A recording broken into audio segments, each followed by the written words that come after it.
Helena, how did you find astrocartography? And I'm really curious what you were doing before, because as a 3-5, I'm sure you tried so many different things. So many things. I know. I've had so many careers. It feels like I've lived many lives in one. I grew up as a kid obsessed with acting and performing and theater. And I grew up on my Leo moon MC line, which is big for performers and actors. It's a big, moon MC is big for actors. And so I grew up doing theater, and that was like my life obsession, was doing performing and theater and stage work. And I did that from about 7 years old to about 21 years old. I moved to New York when I was 18. I just went full force, went to college for a year, dropped out, got a job at an off-Broadway theater, and just started auditioning and booking shows and theater gigs in New York City, but also outside of New York. And then I just had this awakening when my dad passed. My dad passed when I was 21. And I just realized that life was really short and time was everything. And you got to have fun doing what you love, because if something isn't fun or it doesn't light you up or it doesn't give you that excitement, it's like, what's the point? You got to do something that you're like having fun with. And so when my dad passed, I just had this wake up call of like, what are my values? What's really important to me? What makes my heart come alive? And over the years, when I was kind of leaving acting, when I was living in New York, I was really interested in blogging and photography. And I knew right away that I wanted to get a camera. And so I got this used camera on Amazon. I got this used camera on Amazon, and I just went full force and just dove right into photography. And so I started playing with different types of photography I wanted to do, whether it was families or actors or street photography, travel photography. I did it all. And I was a child and family photographer for about 5 years. So I had that as one business. Then I moved to Europe and I moved to France, and I was continuing to do that, but it wasn't flowing. It wasn't lighting me up anymore. And I was trying to figure out, like, what am I going to do next? COVID happened. I was stuck at home. All my sessions were canceled for my business. So I was like, oh no, I need to find something that allows me to keep making money even when the world is going through crisis.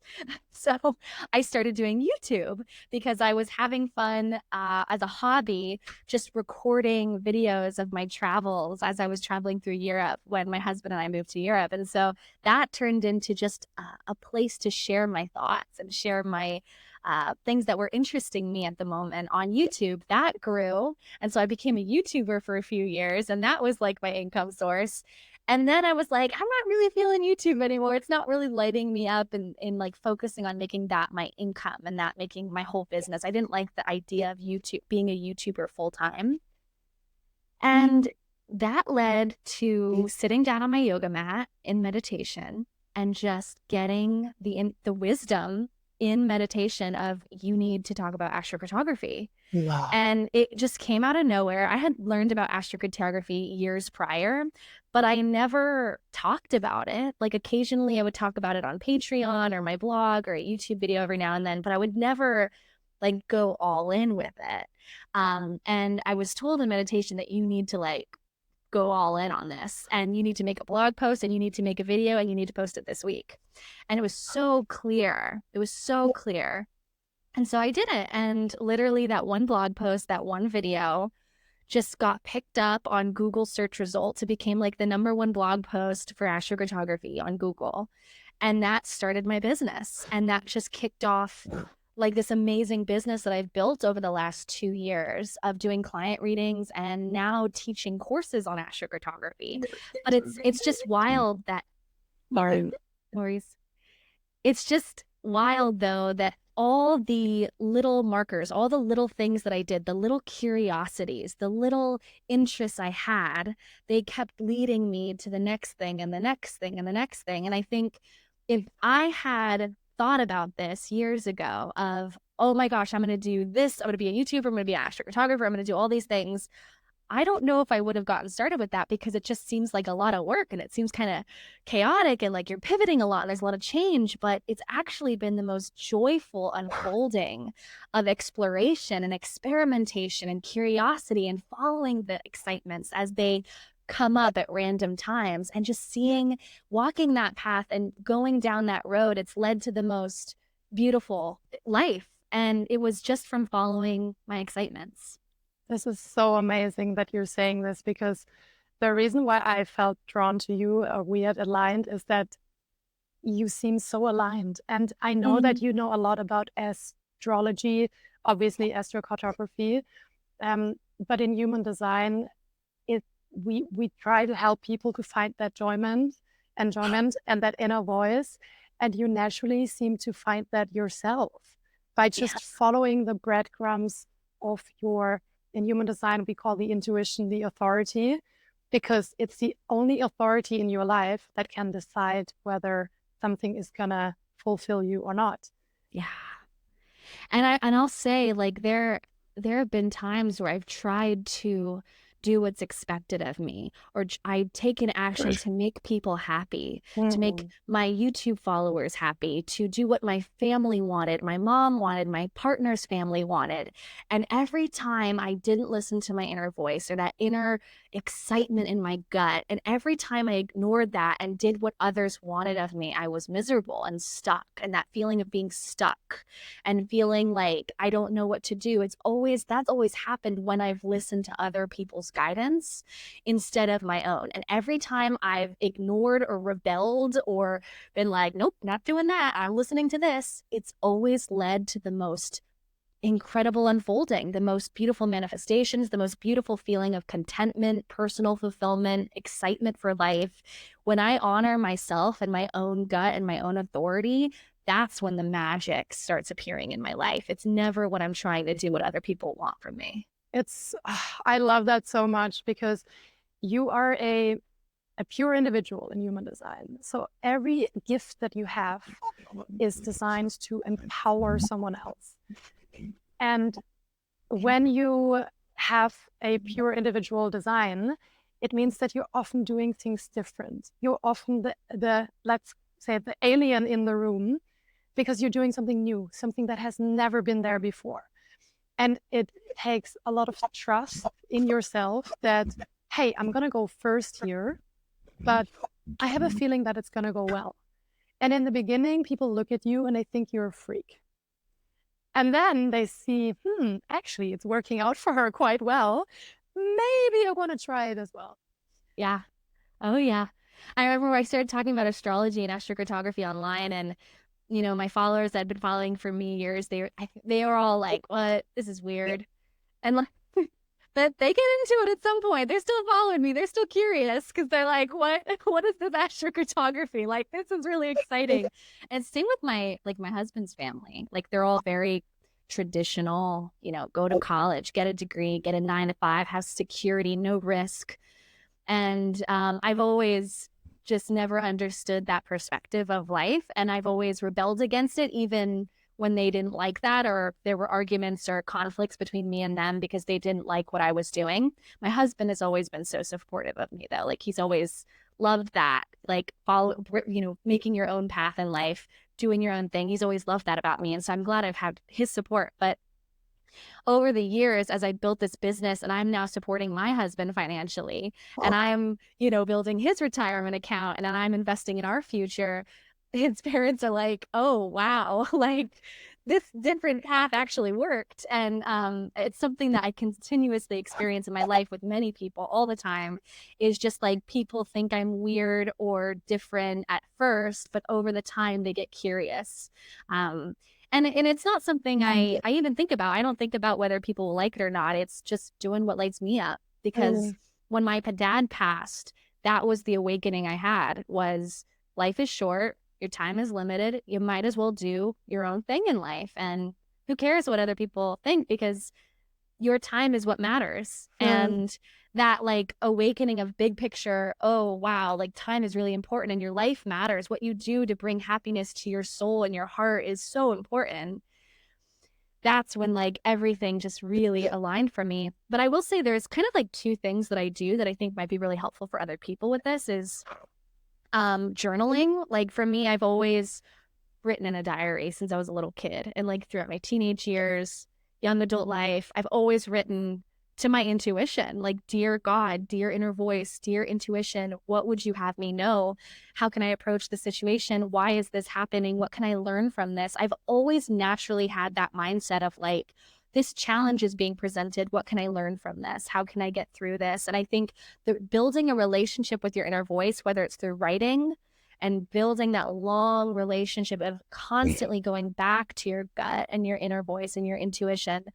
And then the second tip is like, the more you consistently take action on what your inner voice is saying, the more you build that really strong relationship with it, that you are going to start trusting that all the time, even when it seems crazy to do so, because you've seen it work so many times in your life. And I actually have a record, like I keep a journal with like this happened, this ping came in, or this that's from To Be Magnetic calls them pings. But it's like, I got this intuitive hit, I got this gut feeling, I acted on it, and I did this in terms of action. This was the result. And it's like, you can look back and just see, wow, that led me to this path now. And now I have that deep trust. But it's because I connected with the inner voice, and then I took action all the time, and I trusted it, and I didn't doubt what it was saying. It's so beautiful. I do this too, where I don't write it out because I don't like my handwriting, and then I'm looking at it and I'm going, oh no, this is not for me. But I have a conversation in my head with the universe or whoever is there. I mean, we don't really know, but Yeah. I believe in energy, and I say, please guide me through this event, or have me say what you want me to say. And every time I get in connection with source, the universe, everything seems to work out. And what you're explaining is so important for everyone to know. In the beginning, your intuition or your gut will probably prompt you a lot of times to do things that are uncomfortable. Maybe it is to have a little bit of a risky conversation or set a boundary. And in the moment, it sometimes doesn't feel nice. But when you do it, you can feel how you go from feeling contracted to feeling all wide and spacious again. And your joy and your energy comes back to you. And that's really something that no one can do for you. You need to give yourself the permission to just follow that energy and follow your gut. And I mean, your life is the perfect example that when you do that, you really, you create the life that is meant for you. Yeah. Creating a magical life. Yeah. And it's just from trusting yourself. And I wish that in school as children were taught that. Like, number one thing you learn, how do you trust yourself? How do you trust yourself? Like, if we had that tool, that skill of trusting, self-trust, imagine what we could do with our lives. I know. And you know, in human design, in 2027, a new era will begin. So we're coming from this age of planning and strategizing and having everything according to a system, right? And we're moving into, I mean, maybe it's in alignment with astrology, the age of Aquarius. I'm not really an expert on that. But from the human design perspective, from 2027 onwards, there will be a very individualistic background frequency. And the support, the tribal support that tells you you have to get married, you need to have kids, and you need to find a job and stick to it, will disappear. And we already see, big institutions starting to crumble. People don't trust the governments anymore. There's a war starting, and there's so many different opinions on it, and nobody knows what's true. And that's actually why human design was brought into the world, to teach people how to trust themselves, how to make decisions that work for them. And if, there's so much out there that is trying to get your attention or scam you. And if you don't know how to listen to your inner voice, you're going to be really confused. I'm really curious, for everyone who doesn't know what astrocartography is, could you explain what it is and how people can use it to create a similar life to you? I mean, obviously everyone has their own life, but how they can utilize the system to their benefit. Yeah.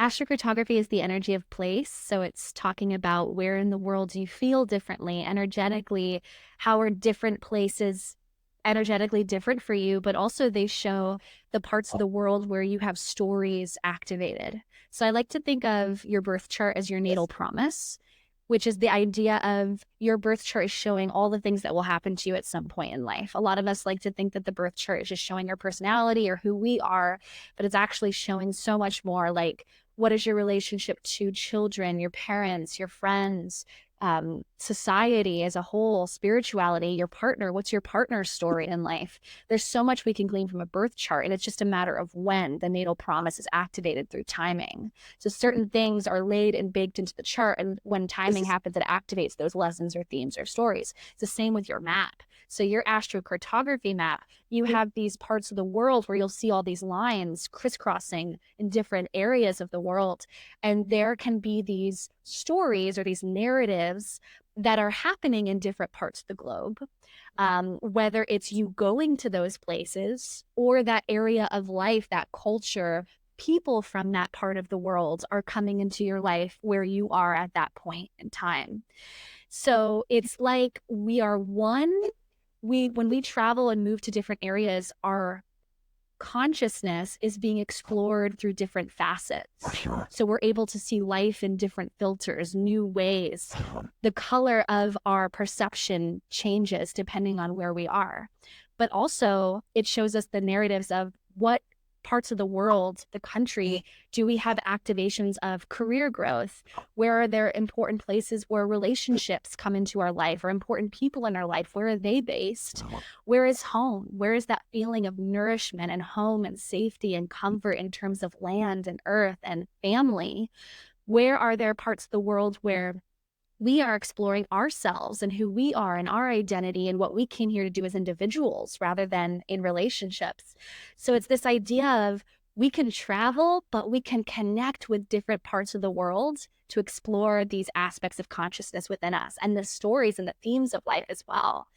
And so basically what astrocartography is, the foundations of it, is your birth chart moves depending on where you are in the world. So just like how you have a birth chart where at that point in time, at that exact place, when you took your first breath, that's the chart. But when you go to a different part of the world, the chart shifts and moves and shows different areas of life coming into focus. And that's what the map was created from, was from all of the relocated charts in all of the world.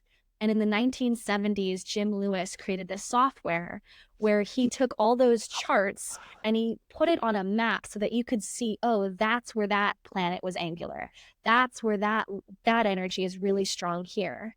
And so now we have a map where we can see at a quick glance what stories are happening in different parts of the world for us. Oh, I love it so much. You know, I found astrocartography a couple of years ago, maybe 4 or 5 years ago. And in the beginning, I didn't really take it serious. I was really curious about it, but at the time, I didn't implement it. And you know, when you just have information in your head and you don't apply it, and nothing changes. So last year, I went traveling to Mexico and Costa Rica, and I planned my whole trip with the astrocartography map. And I had the most amazing time. I had been doing my human design business before, but I felt a little bit stuck and stagnating. I'm living on my Neptune line in Amsterdam, a Neptune MC, and I feel really blurry there all the time. It's great for artistic expression and for like abstract thoughts. But if I wanted to get some shit done, I wanted to lay some groundwork and some structures for my business. And I knew that I need to change my environment. So I went to Mexico first, and it was my Pluto MC line. And I completely restructured everything. I started to give human design workshops, and I found people that were interested in everything that I had to say. And it was just so healing. And then I went on to Costa Rica, where I was on my Sun AS line and the Uranus, I think Uranus AS line as well. And I have never gotten so much recognition than being on that sun line. And it was just healing, you know, as a projector in human design, we live off recognition. We're here for the other. We want to provide wisdom and guidance. And the environment that we do that in is so important, because if you're, you know, it's the same with plants, right? If you put a plant in unfertile soil, it's not going to grow. And it's the same for us humans. And ever since that trip, I'm not going anywhere without having checked my astrocartography map. Obviously, the intuition, the authority has to be aligned there too, and has to give the go. But even now, I'm in Barcelona on my Sun MC line. And I mean, you can probably better explain that. But to me, how I understand that is you get a lot of attention in the area of your career. And I'm here since Sunday, so since 3 days. And I already got a couple of invitations for collaborations. Yesterday, I gave a human design workshop. It was packed. Wow. People loved it. And it's just, you know, it's too accurate to not apply it. I know. It's crazy. I mean, when I first learned about it, I had like traveled all over the world and lived in so many places. And so I looked at my map, and it was like the places that were difficult were on really difficult lines. The places where I met my husband, I met him on my love line. It was just so many things. It's insanely accurate. And I've worked with over 2,000 clients at this point since starting my business. And it's just every single client session, it's just fascinating how certain stories line up with places they've lived in very specific ways. And then you add in the component of timing, where it's like you're going to the right place at the right time. So it's like you're supercharging that energy. So when you've got a really cool transit that's affecting one area of your life or a planet natally in your chart, you could go to that planetary line when you're getting that cool activation of that. And that's when it's like, oh, wow, that's really magical. It's just wild. I've also had a lot of clients where they'll go to their best places, but they're going when they've got really hard transits in that location. And it's like, it's not as great during that time when they're there. And that's where the intuition comes in. It's like our intuition always knows where to go.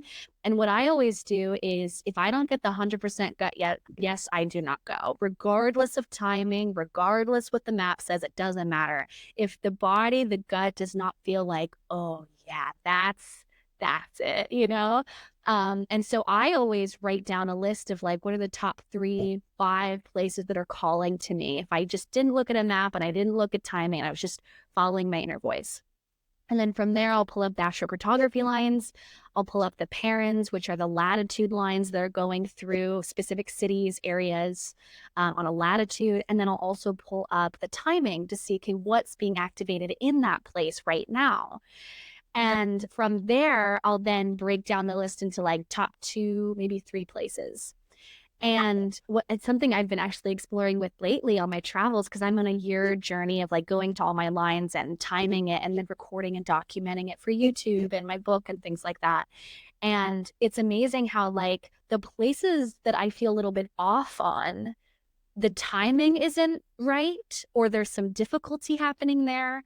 And the places that feel like 100% hell yes, which by the way, you helped me find this next place. I'm excited to tell because you really helped me in the last time I chatted with you. So you like really influenced where I'm going next. But when you get that gut yes, it's like you don't even have to hesitate on getting the flight.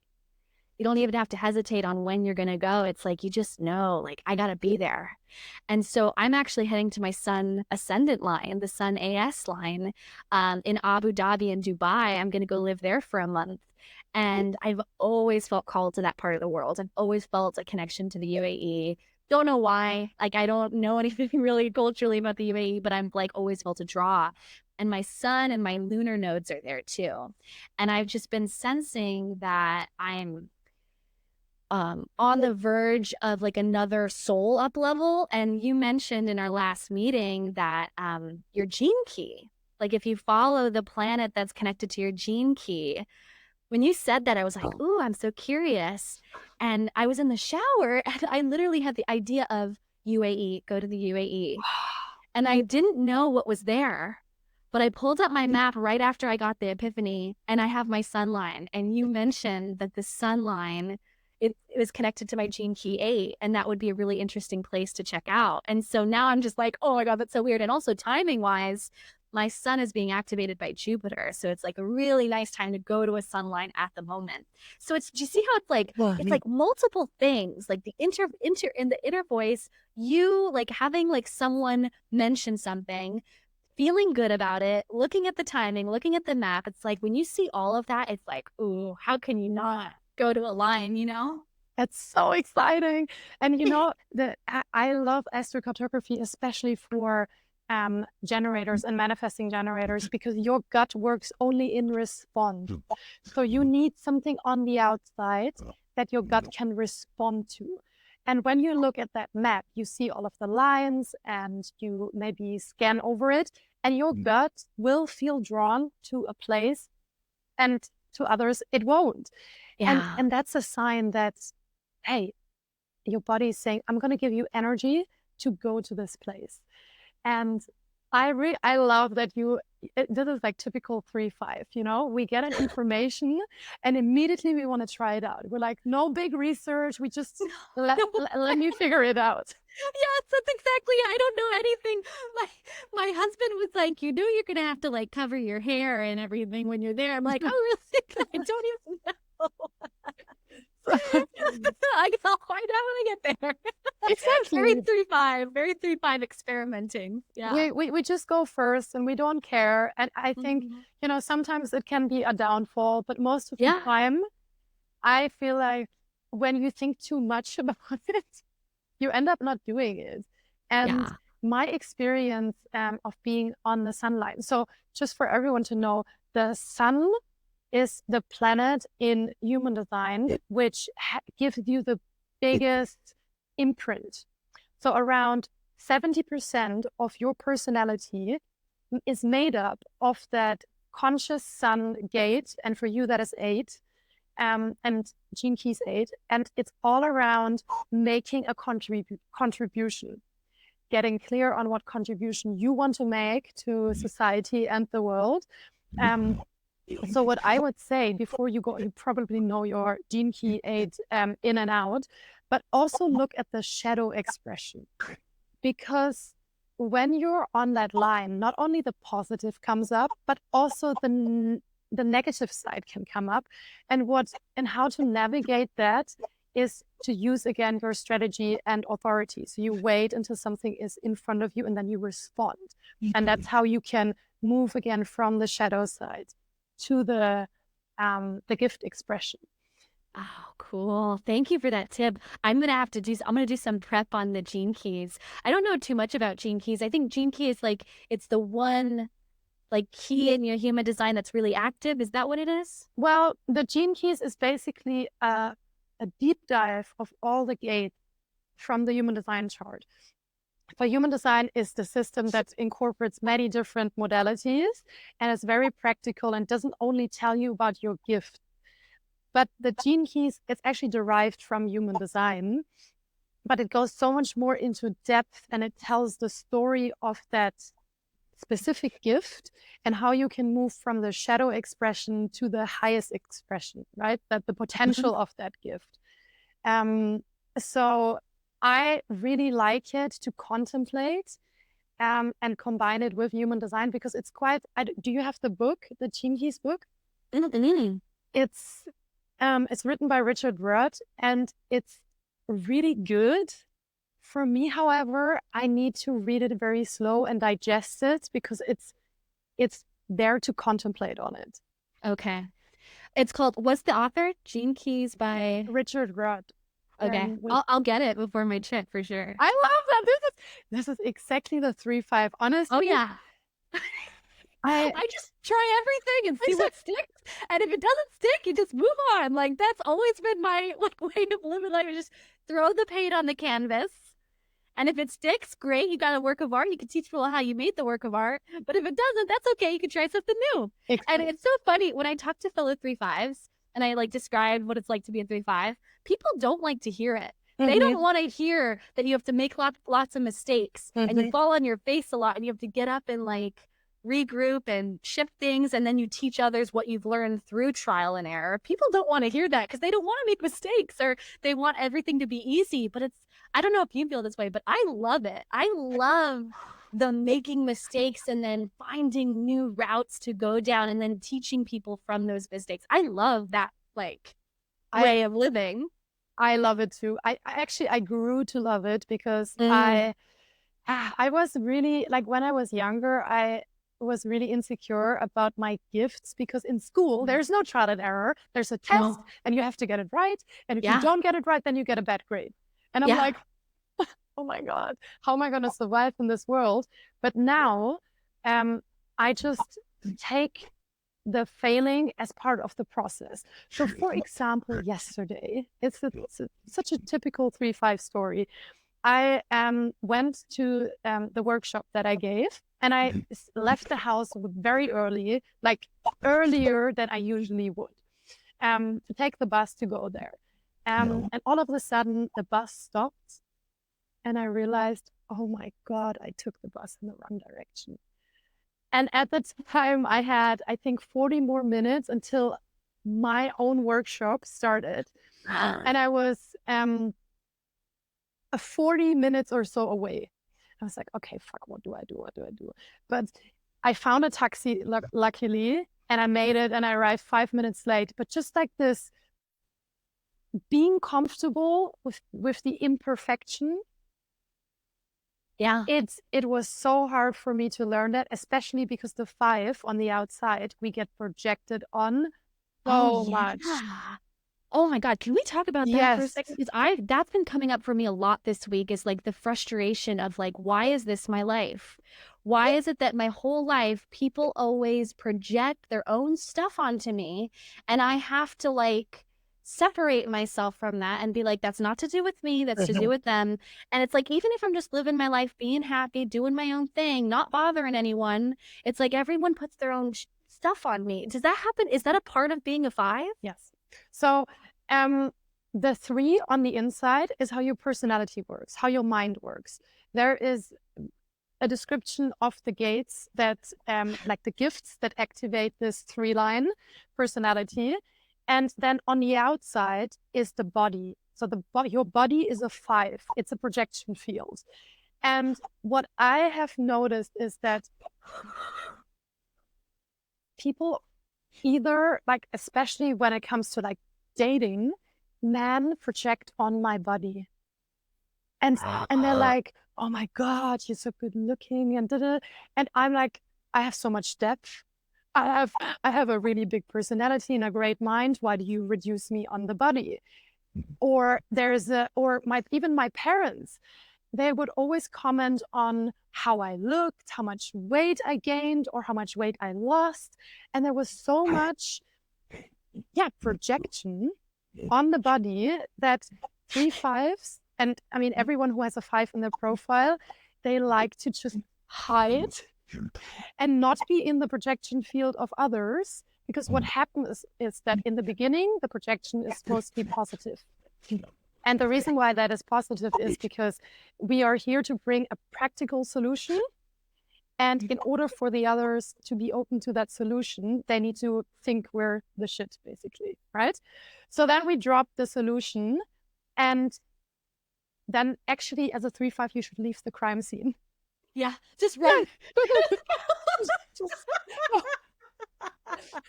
I love that. I love that so much, because that's what I do. Is I'll make a piece of content and I'll drop it and I'll be like, log out. And I won't check up on it. I won't look at comments. I won't read anything. I moved on because I won't go back. Exactly. So you put the fire out and then you leave again. The problem is that, especially when you, for example, work in corporate, after you deliver the practical solution, you cannot leave because you're working 40 hours. So you have to stay for the rest of the time. And then this positive projection slowly turns into a negative projection, and if then after you delivered your solution, something else goes wrong, they look at you again and go, okay, can you fix this as well? But it doesn't mean that we have a solution to everything. I know. And Oh my gosh. and I got to go deeper into human design. I'm already like fascinated. I feel so seen. I feel so held. Isn't that great? That's what astrology does too. It's like it gives you that confirmation of like, that's what it is. And it's the same with place. It's like astrocartography. It's like, that's what's difficult. It's like the place is reflecting that there are difficult experiences being had and lessons to be learned in certain areas. And that's not good or bad. I follow the Stoic notion of like nothing is good or bad. It's just preferable or unpreferable. And there's always something to be learned through everything.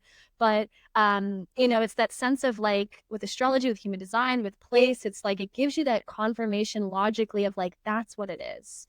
Why does this keep happening? That's that story that's happening. yeah, and I honestly, like as a 3-line, we learn through trial and error, and we're always interested in why. How does it work?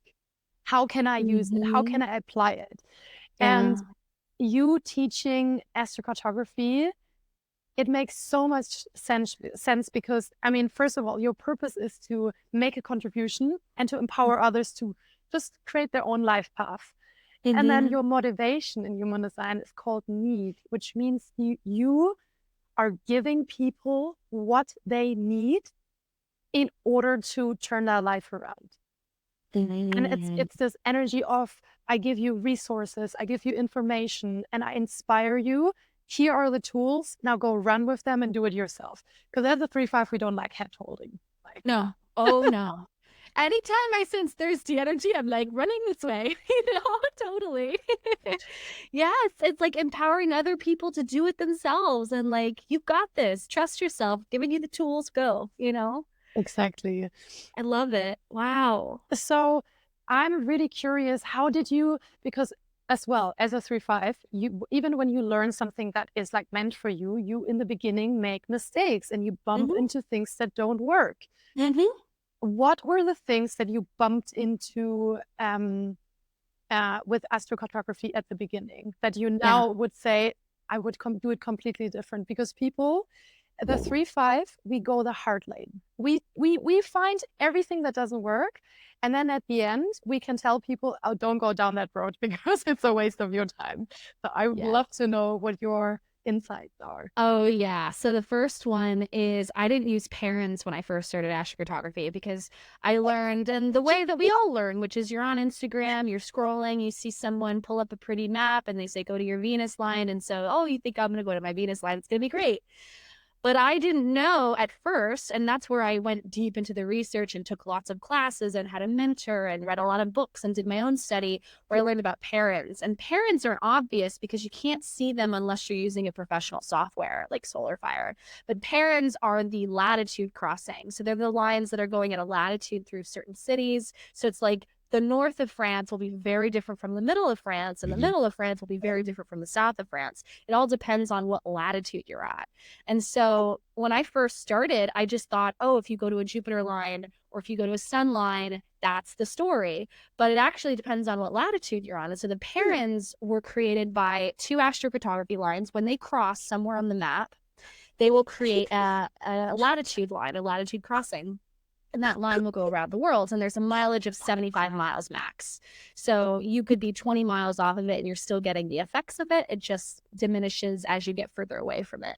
So that's the first thing. The second thing was I didn't know at first that the map was created from multiple relocated charts. And so your birth chart is shifting and relocating, and you have different charts for different places. So like you could see your money story in Thailand versus your money story in France, or you could see your friendship and your following and the fan base or your community story in one part of the world versus compare it to another relocated chart for a different place, and you could see that area of life and it's different.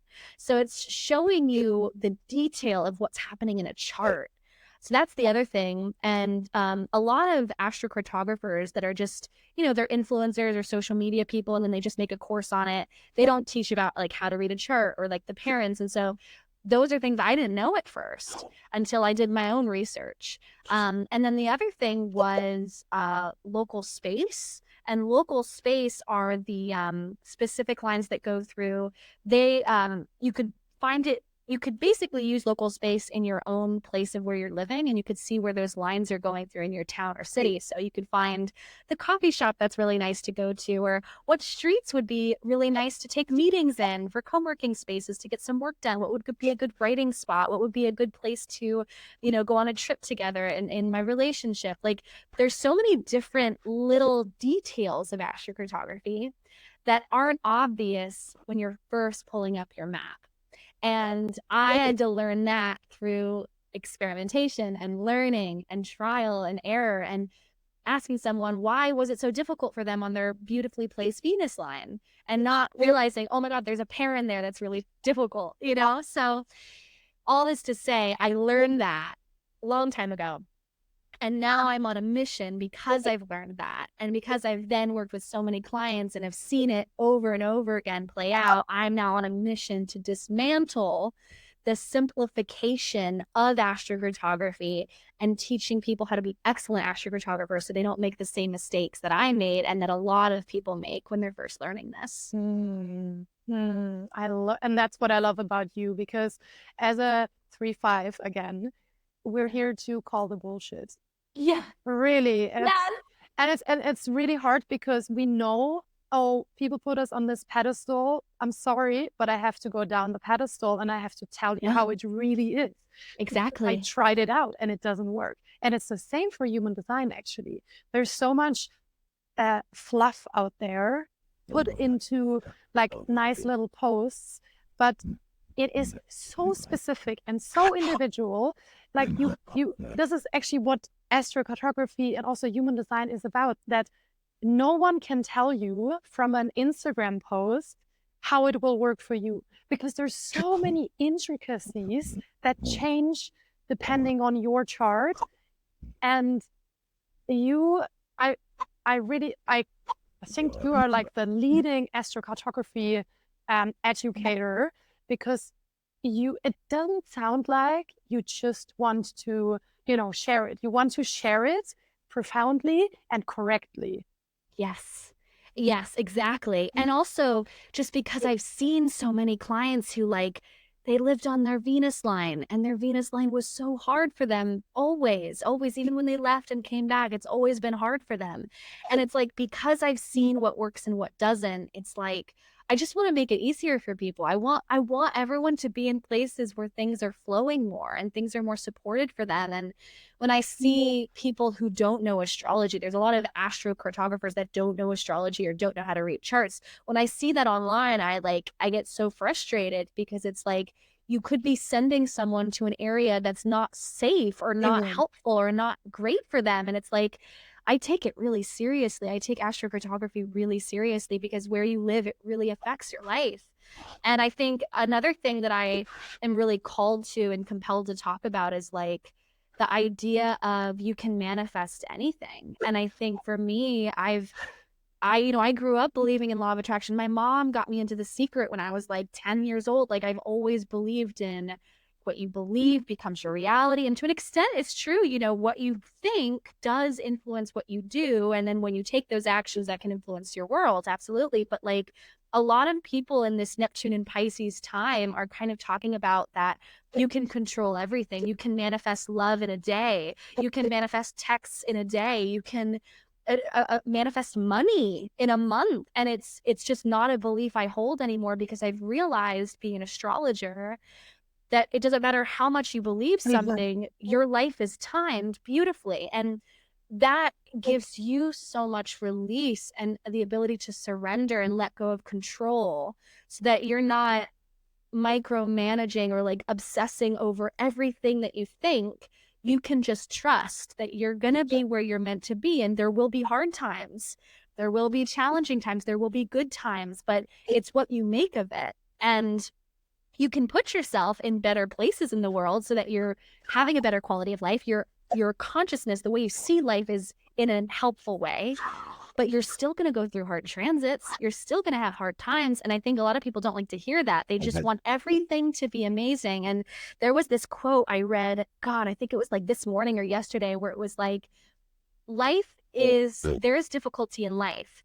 And anyone who tells you that there isn't is selling you something. And it's this, I think that was The Princess Bride. The Princess Bride, the movie, said that in the movie. But it's like that idea of like, you can make life magical, but also it's okay if there's hard times too. And it's how you deal with the hard times. And I just think in this world we're living in, this spiritual world, it's like everyone thinks everything has to be magical and amazing, and it doesn't. And trust your timeline, trust yourself, trust your divine timing. And I think that's another thing I'm really feeling compelled to call out online and social media and everything, is that just trust yourself, you know?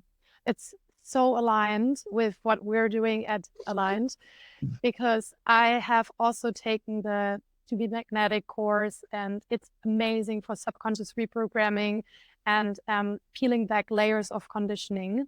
Yeah. But what I have found is that manifesting, it is exclusive to manifestors. So in human design, you have different energy types, and the manifestor is here to manifest things into existence. The generator is here to generate the life that they want. And that's why when you focus on your sacral pulse, you are generating your life.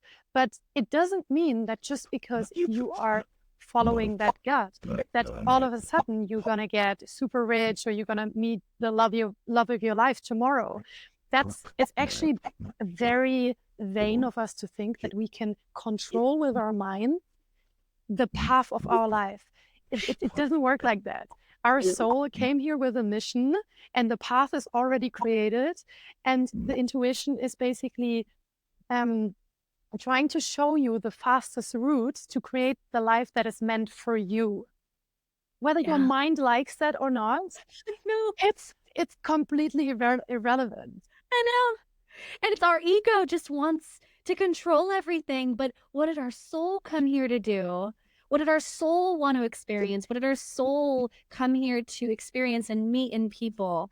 That's something that our ego and our mind can't control. And so when we let go of that need to manifest everything and control everything through our mind and all of that, it's like that surrender is really magnetic, I think. Exactly. And it, was stressing me out so much that I have to think about what I want in my life, and then I have to manifest that with my thoughts. I don't know.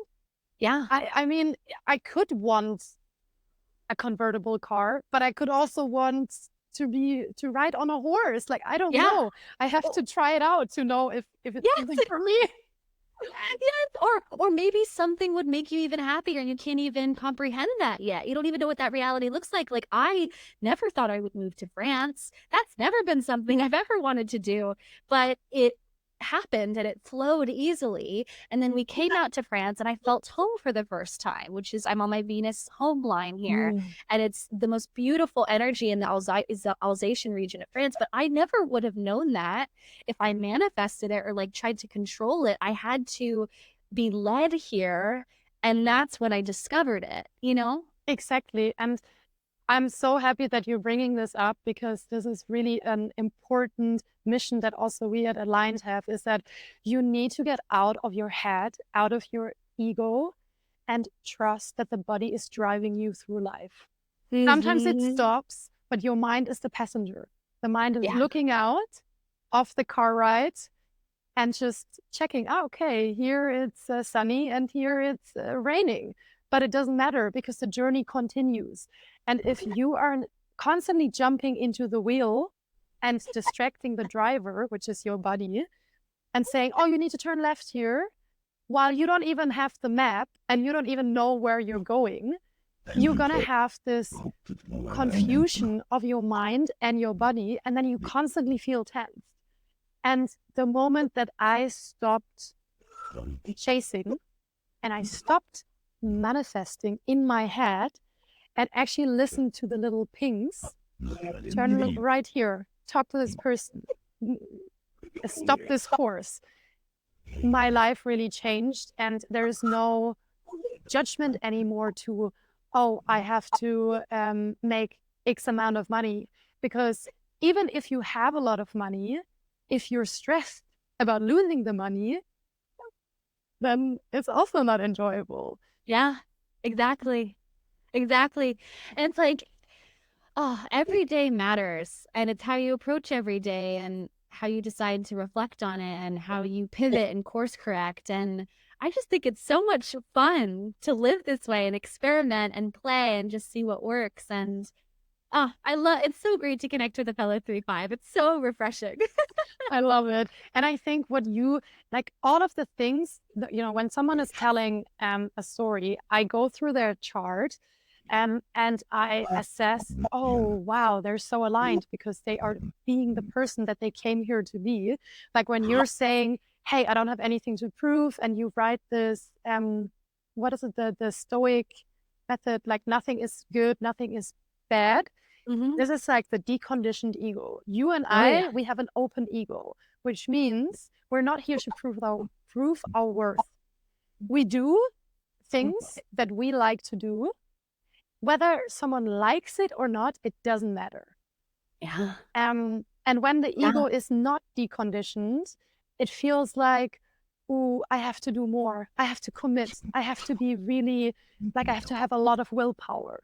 Our willpower is nothing that is consistent to us. For you, your energy, your motor is consistent to you.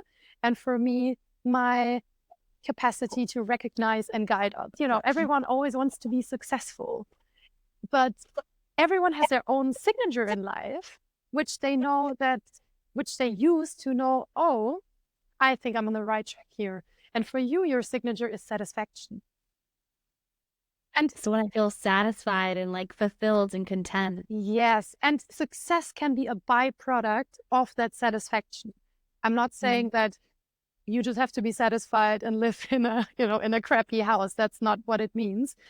But every time, as you said earlier, when you No. were listening to other people and when you were taking their advice and implementing it, you started to feel frustrated. And frustration is a sign that you're not on the right track. Yeah. Oh yeah, that's the like shadow part of me. Like we all have, emotions, sadness, depression, anger, all the things. My default when I'm in a low state is frustration. Always, it's frustration. And what's interesting is something that a ping or a download I got once when I was driving, because I often feel misunderstood in how I'm being received. Even though I'm just being myself and putting myself out there, people always project, right? And so I was driving in the mountains in Corsica, and I was living in Corsica, and I just had this download come through me, which is let them misunderstand you. Let them not get you. That's okay. And that it was so peaceful. It was so loving. It just flew through me. It came through me. And ever since I got that energy of like, let them, it's okay. Project on me all you want. It's okay. Because I go back to myself to re-anchor self and love self and trust and like self. And when you like yourself and you really trust yourself, you could be misunderstood a million times. It really doesn't matter because you're anchored, And you know what's true. And Yeah. honestly, I'm curious to hear if you feel the same way, but I sometimes downplay myself because I know people put me on a pedestal and I know how it is to disappoint them. And then you drop from the absolute hero into the, I mean, I you get burned at the know. stake. They're like, you're the worst thing that ever happened to them. Yeah. Um, and I noticed that when I live in alignment with my design and I deliver my solution and I leave, and I also, 3-5s are not designed to um, uh, stay in one commitment or like in relationships for super Oh, long. And oh if yeah. we do, then the relationship changes a lot. Yeah. Yeah. And that I'm actually experiencing that personally in my own life. My best friend of 15 years, like it hasn't felt aligned for like 5 years now. And I am someone that just wants to hold on Mhm. and be loyal and be there. But the more you try to fit things that aren't aligned or the values aren't aligned anymore, it's like the more difficult it is, you start getting resentful of the person, you start repressing things, and it gets worse. And for me, I've had to learn to let go of friends, let go of people. That's happened my whole life, is just allowing it to be there. And it doesn't mean there needs to be this big thing about it, but rather you just let them go slowly over time. And same thing with like followers, like, or just like people who you become friends with, who find you at a point in time and then you become friends. There's just that sense of like, you worry about disappointing them, or the person they met is not who you are, or like you just worry about that. And what I've realized, and what's come through me, because I've had to heal that relationship and that wound, because I have Chiron of the 11th, so it's big on like healing friendship, wound, community, all of that. But the thing that helped me was they were meant to get whatever they got from me for a period of time. And now they're in a different phase of life. They're on a different chapter. They're on a different path. But whatever they got from me, whether it was something I said or a video or whatever, they were meant to get that at that time, and they don't need to be here forever. They don't need to stick around, because they're on their own soul path and they know when to leave, or if they're disappointed, so be it, you know, like they'll move on, they'll find something else.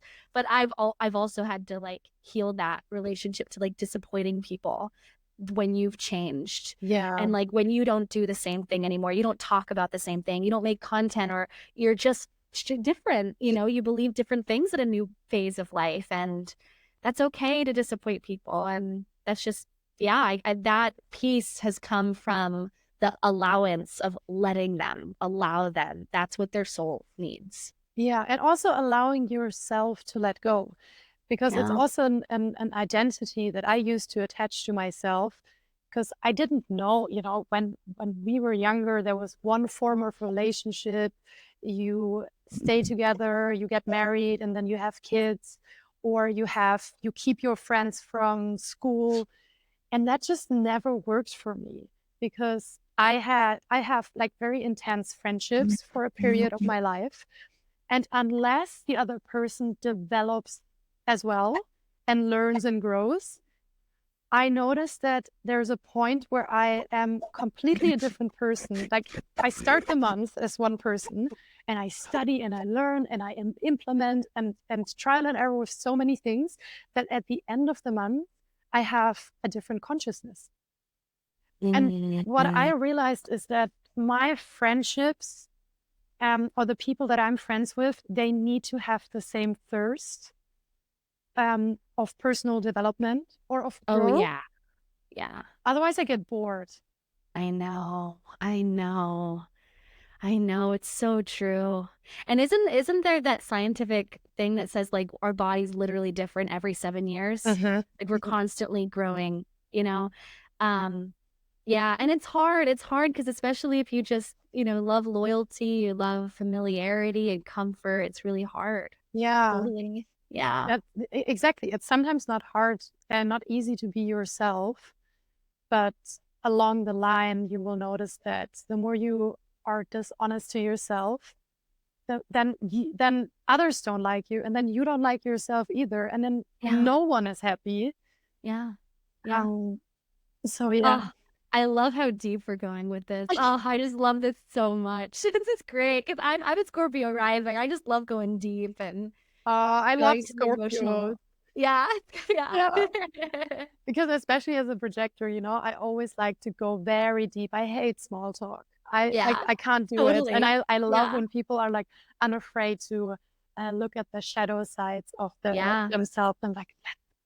So how do you gain energy? Is it not from that gut place? Is it more from? So you can have a motor in if you're a projector, but the motors that you have as a projector are not regenerative. I see. You get, I would compare it. I love working in examples. Do you remember when you were, let's say, a holiday house with your family and they had a water tank and the whole family needed to shower?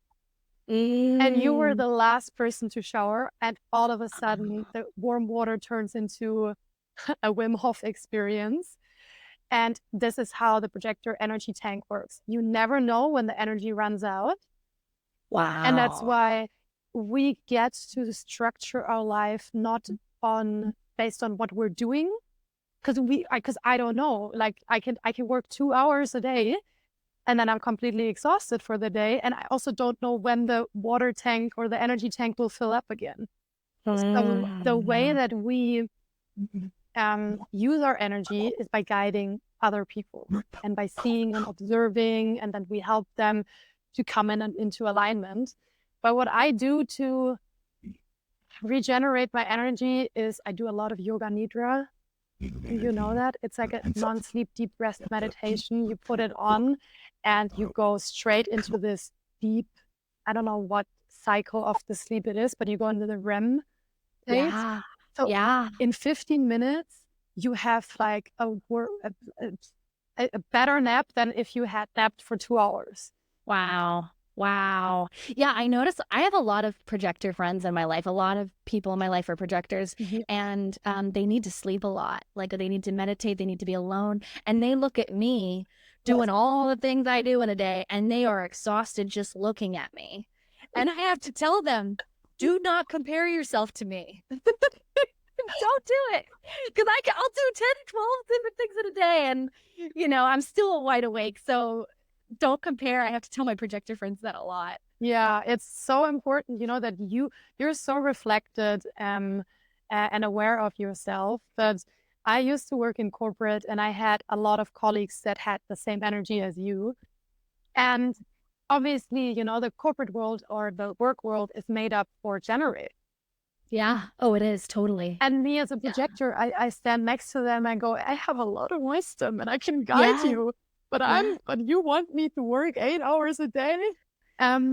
Okay, I would say I really loved the conversation with you, Helena. Thank you so much for that. I am very curious to hear how can people find you and what do you currently offer so that people can learn about astrocartography so they can change their lives as well. Yeah. I would first get my free guide. I have a free astrocartography guide, a free cheat sheet so you can read what the lines mean. You can get that for free on my website.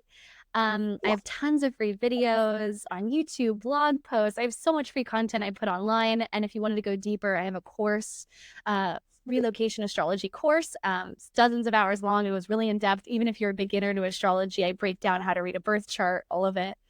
And there's a great community that we have as well in the course.